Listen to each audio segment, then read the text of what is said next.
Our guest today experienced many changes in her career throughout 2020, leading to her arrival with Impact Wrestling and becoming a two-time Knockouts Division champion. This Saturday, she defends that championship against Taya Valkyrie at Hard to Kill, airing at 8 p.m. Eastern. It's our pleasure to welcome Deonna Purrazzo to Post Wrestling. Deonna, how are you doing today? I'm good. How are you?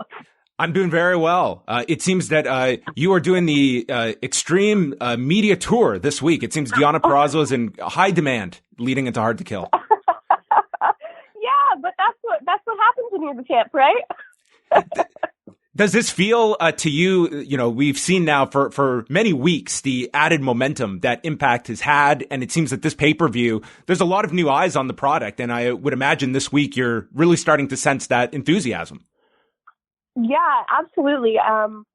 Since this crossover with AEW happened and, with Don Callis bringing Kenny Omega onto Impact, Impact feels like it's exploded. And it's been so refreshing to see so many new eyes and so many new people, watching our products consistently over the last couple of weeks. So, to kind of end that momentum with Hard to Kill, and I think this pay-per-view is really going to put Impact foot forward for 2021 and going to be one of the most historic nights of the year for us. I'm so excited to be a part of it.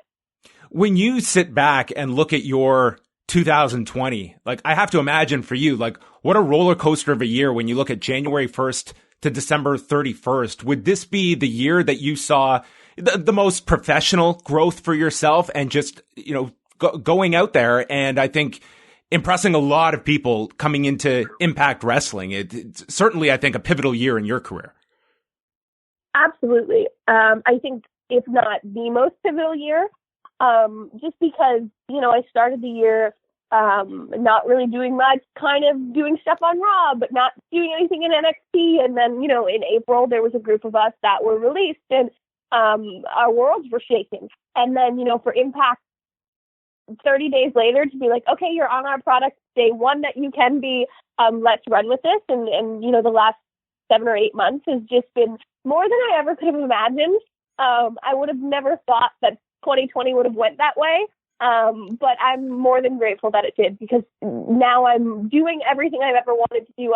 I'm the wrestler and the professional that I thought I could be. I just needed someone to let me try and to give me the chance. And, Impact Wrestling has really become my home, and it's something I'm really proud of. And I'm doing work I'm really proud of. So I couldn't ask for a better year, really, I guess. As you went into this new phase with Impact Wrestling and coming off the WWE end, now that you have some time removed from that, do you look back at that moment that it gave you almost a healthy chip on your shoulder, like a motivator to go forward with this and prove people wrong, to go out there and use that news and use it to your advantage and as a motivator? Yeah, absolutely. I think that, my time in WWE with NXT, I kind of had this chip on my shoulder of just give me a chance and let me prove it. And what else do I need to do? And being released, it wasn't as big of a shock for me, I guess, as maybe it was for some people, because I had those conversations of how I wasn't happy and I wanted to do more, and this might not be the place for me to do those things right now. Mm-hmm. And I think with Impact giving me the ball and being able to run with it right away, it was kind of like, hell yeah, okay, I asked for these opportunities and some people wouldn't give them to me, but this company is going to give them to me and let me do what I want with it and watch me. So there was definitely a healthy competitive chip on my shoulder, which I always have, but it just reignited this flame in me to be do your best work, be at your best, cut your best promos, do absolutely everything 100% right, and make the most, because you have the most eyes on you right now. I thought you really showcased that last week during the promo segment with Taya Valkyrie in the ring. And it just seems like there's such a confidence in you when it comes to speaking and having that presence. And that's not something that just you develop overnight. And it just seems like the confidence it really radiates through the screen. Oh, thank you. Thank you so much, because I feel like talking has always been my weaker point. Ask me to wrestle and I can wrestle my heart out and I won't even think twice about it. But Impact has made me break my own mold for me and made me push myself to do these in-ring promos that I had never really done before, and to really explore who I am as an entertainer and a character and a personality other than just a wrestler. So all of the positive feedback that I've gotten from, when we did the Black Tie Affair to, last week with Taya in the ring means everything to me, because it just means that there's more work to do and there's more to learn and there's more to grow. But I'm in the right place to cultivate all of those things. Obviously, with all of the attention that the AEW tie-in has brought onto Impact, I mean, the goal is to keep these viewers, and it seems that a consistent praise has, and this goes beyond just the last couple of weeks, it's been a long time, is the praise for the Knockouts division being part of it for these number of months. What is it about the Knockouts division for you that is most appealing and is getting such praise from the audience? I think that what's always been appealing about the Knockouts from, 15 years ago to now is that the company, from like a creative standpoint, from the office standpoint, invests in these Knockouts and invests in our stories and kind of just lets us do what we want and again, take that ball and run with it and see what we can come up with. And they've always been ahead of their time with what the women can do. So there's just things like bringing back these tag titles. The Knockouts Tag Team Champions are going to be crowned at Hard to Kill, and to involve all of us in that and make stories around making alliances and really make it worthwhile and mean something. So Saturday when, whoever is crowned the new tag champions, it really is a pivotal moment.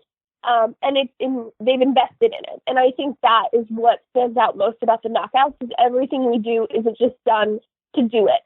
There's a story to it. They give us weeks to invest and create something worthwhile that people want to see play out. And that's not just a new thing. That's been, for the last 15 years. I have to imagine as a performer as well, like to me, I enjoy that you have just such a diversity of women as well, that for you that, working with a Jordan Grace one night, Rosemary the next, Taya Valkyrie on Saturday, like it's not trying to put everyone into one box. It's all these different stories and styles that you can utilize. And it just gives you such a wider brush to work with. Oh yeah. There's not one woman on our roster like another woman on our roster. I think that each and every single one of us have something different to offer. We all look different. We all wrestle different. We're all unique in our own ways, and Impact is able to capitalize on that. And I think that, as much as we all fight each other and, have all these storylines happening and don't like each other, behind the scenes, we're all pushing for each other to succeed. And we all want each other to put out our best work and do our best work for each other. And I think that really translates onto the screen, that we are just a big family that wants to prove we're all hard to kill, right? A very nice play on words, yes, as we get set for Hard to Kill. When yourself and Kimber Lee were paired together, what's that dynamic been like, where you're working off of somebody and just having that person as well as kind of part of the presentation? I think for me, it's always been easier for me to play off of someone. And to have Kim there has just helped with that confidence, because she has all these crazy facials and she's so charismatic, and it's just given me someone to vibe off of, and it's also given me someone that I know I can trust.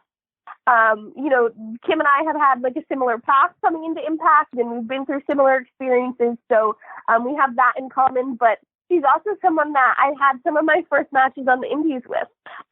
Some of those first high-profile Beyond Wrestling or WWR women's wrestling matches with. So to just have such a history with her and to meet back up now, I know I have someone by my side that I can trust their opinions, that I can go to if I have a problem or I need ideas. She really is someone that I benefit tremendously from having by my side.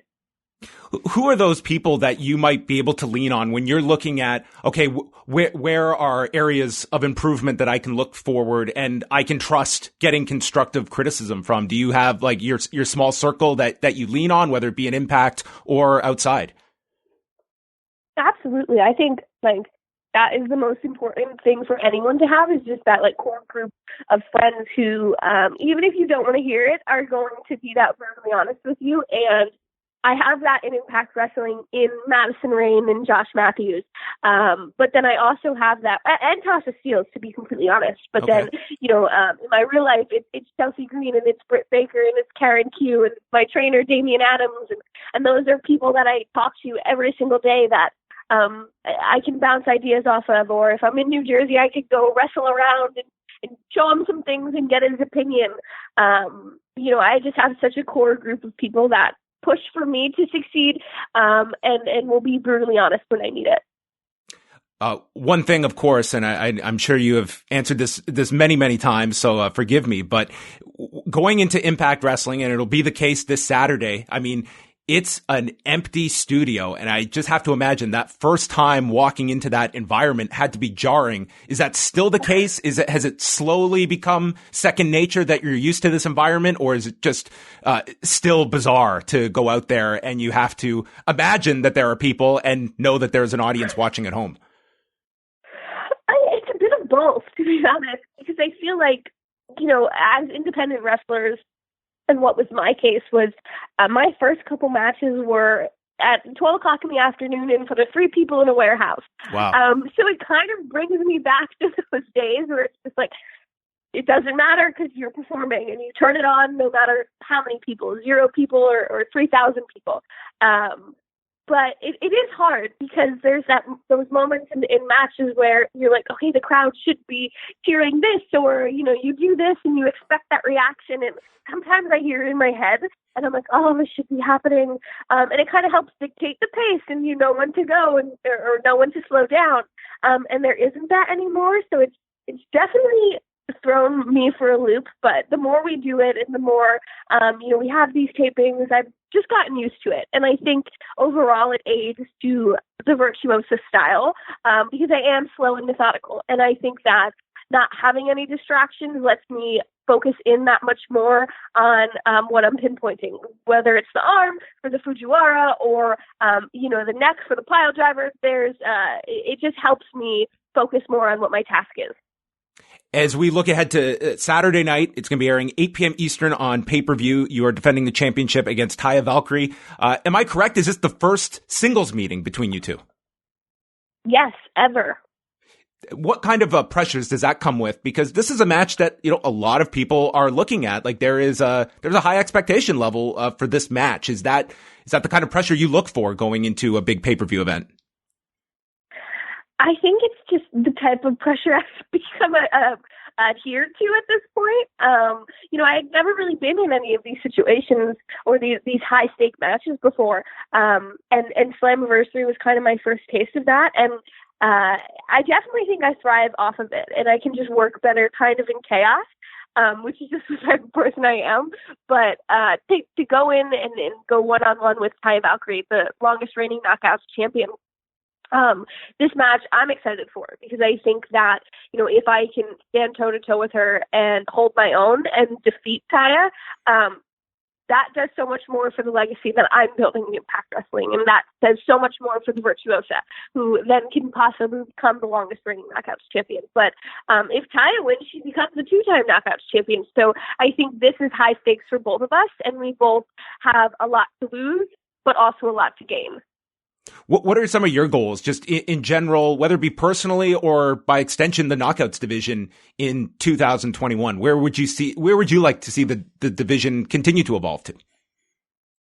I think for me personally, I have said this in a few interviews this week, and again, I don't really like the pressure I'm putting on myself. But I think the next step progressively would be to main event a pay-per-view, and to be, embroiled in such a story that we warrant a main event spot, just from the story that we're telling. So for me personally, that's my goal. But, I'm so excited to see what whoever wins this Knockouts tag team match at Hard to Kill, what they can do with these championships and how they create a legacy with them. I'm excited to eventually get my hands on them and maybe be a double champion. There's a lot of possibilities, and I'm excited for them. I'm excited to possibly have more girls come join us in the Knockouts division. That would be great. There's some girls that were brought in for the tournament, and a few of them that I hope get to stay with us. So I think the possibilities are endless with with the amount of investment that we're getting from Impact Wrestling right now. After you go through one of these weekends where it's the pay-per-view, it's taping a lot of television, is it just exhaustion by the end of these? Do you like kind of the come down afterwards? And, having these like every so often, that it's not the regular weekly kind of schedule, but what do you like about the pace of these where it's kind of just everything at once and then you kind of get to get a bit of a break between them? It's nice because it is everything at once, and I can go home and just be like normal Deonna and not feel like, okay, well, Monday I'm back on the road and then I'm gone Tuesday and Wednesday's a travel day, and that pace gets hard when you have like a real life, and you have like real things to do and appointments to make. So it's nice that it's like 4 or 5 days most, all out in one place in Nashville, and then I come home and don't have to worry about wrestling for 6 weeks. Because I am in school. I do have, 2 dogs, and I have things going on in my personal life that need to be taken care of, so I really have the time to be in tune with what I need. But, it also is kind of like, we are a family, and we don't get to see each other. And once we're in these 6 weeks and we go back, it's kind of like, party! You get to see everyone, and it's hard to come down from because you do miss it after all the weeks that we're off. So I don't know, it's kind of like a catch-22, but I am exhausted always after them, and I just spend like a day or two decompressing and sleeping and time with the dogs, and then I just get back into my normal routine. My last question before we let you go: once things resemble any kind of normalcy and travel restrictions are lessened, is Japan something that's an option that with your deal with Impact you can go do? And is that on the bucket list to get back to Japan in some capacity?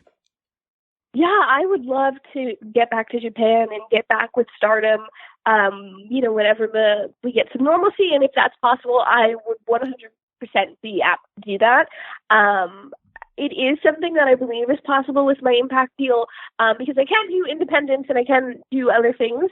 I think the timing would need to be right in between tapings and stuff like that. But I do have that flexibility, and, Scott D'Amore and Don Callis are quite flexible with letting people kind of do what they need to do and explore their brand outside of Impact. So 100%, whenever that's an option again, I will be on the first plane to Tokyo. Well, it's something for everyone to strive for, the ability to travel once again. Deonna, we're looking forward to this on Saturday night, 8 p.m. Eastern time. It's Hard to Kill. Deonna Purrazzo defending the Knockouts Championship against Taya Valkyrie. I think you two have done a really great job building up this match. I think it's warranted, the interest in this match on Saturday. So I wish you all the best, and we will be watching Hard to Kill. Thank you so much. Appreciate it. That was great. Thank you so much, Deonna. I really appreciate the time. Oh, no problem. Anytime. Thank you.